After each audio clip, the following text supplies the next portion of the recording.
தையல் வேலை, மின்சார கைத்தொழில், சைக்கிள் திருத்துவோர் பயன்படுத்தும் உபகரணங்கள்.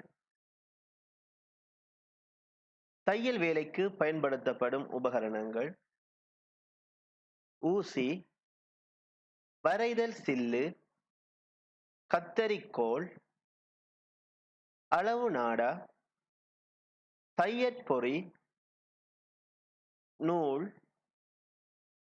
மின்சார கைத்தொழில் வேலைக்கு பயன்படுத்தப்படும் உபகரணங்கள்: தலைக்கவசம், திருகாணி செலுத்தி, குறடு, மின் பரிசோதிப்பான், கையுறை. சைக்கிள் திருத்துவோர் பயன்படுத்தும் உபகரணங்கள்: சுத்தியல், குறடு, புரிச்சாவி, காற்றடிக்கும் பம்ப், திருகாணி செலுத்தி.